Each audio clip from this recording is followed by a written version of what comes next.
เป็นปีใหม่ที่ดีครั้งหนึ่งในชีวิตนะครับตอนแรกว่าจะไม่อู้แล้วนะท่านเจ้าคณะจังหวัดบอกให้อู้ผมเลยต้องอู้ก็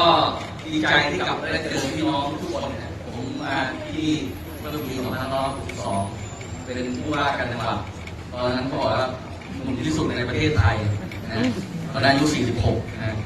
วันนี้ก็แก่ไปเรื่อยๆนะก็7 ปีต่อมาก็อายุ5.3 ย่าง 5.4 แล้วแต่ก็ไม่เคยลืมลำพูนนะวันนี้ก็มีหลายๆคนที่เป็นคนที่ได้รู้จักคุ้นเคยมาแต่ที่สำคัญที่สุดวันนี้โชคดีครับที่ได้มีทั้งผู้ว่าที่อยู่ที่นี้คือผู้ว่าลำพูนและท่านนายกเหล่ากาชาติท่านประธานแม่ป้ามหาไทยจังหวัดครับแล้วก็ยังมีท่านผู้ว่าการจังหวัดเชียงใหม่ซึ่งเขาเป็นหัวหน้ากลุ่มจังหวัดที่นี่ด้วยแล้วก็ได้มาร่วมทำบุญวันนี้ด้วยและที่สำคัญคือพ่อท่านก็เคยเป็นผู้ว่าลำพูนมาเก่า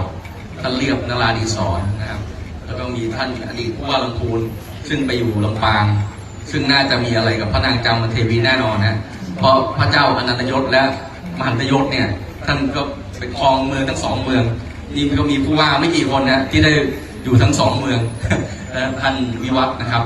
แล้วก็ยังมีหลายๆท่านนะครับที่มาด้วยกับผมนะครับแล้วรองผู้ว่าหลายคนก็รองอธิบดีกรมการปกครองด้วยนะครับก็อนุโมทนาบุญทุกท่านครับก็เชื่อมั่นว่าชาวลำพูนท่านสวครับท่านสวท่านอนุดีท่านหลายท่านที่อยู่ในที่นี้ด้วยนะครับผู้หลักผู้ใหญ่ที่ลำพูนครับก็มีอะไรท่านผมก็พร้อมและยินดีที่จะมาลำพูนเสมอแล้วผมก็ได้จองนะครับกฐินไม่รู้ผมจะอยู่ถึงวันนั้นหรือเปล่ากฐินของถ้าผมอยู่ไม่รู้จะตำแหน่งไหนเนี่ยผมก็อยากจะได้ทอดกฐินที่วัดพระธาตุธริพุชัยสักครั้งหนึ่งในชีวิตนะซึ่งคิวเต็มมากไม่มีได้เลยฮะจะได้แล้วปี2571ใช่ไหมผมได้เป็นเจ้าภาพนะ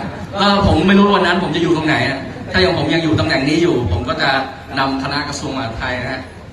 ถ้าจะเชิญรัฐมนตรีมาด้วยถ้ารัฐมนตรีไม่มาผมไงผมก็มาอยู่แล้วแล้วจะมาทอดที่วัดพระธาตุธริพุชัยในปี2571พร้อมกับผู้ว่าหลายๆท่านที่นี่ตอนนั้นท่านอาจจะเป็นอธิบดีเป็นอะไรไปแล้วผมก็ไม่รู้แต่ว่าอย่างน้อยเชื่อว่าท่านจะมาด้วยนะครับก็เป็นบุญร่วมกันก็ขอบคุณนะครับและขออนุโมทนาบุญพี่น้องจังหวัดลำพูนที่รักทุกคนครับขอให้มีความสุขปีใหม่ครับสวัสดีครับ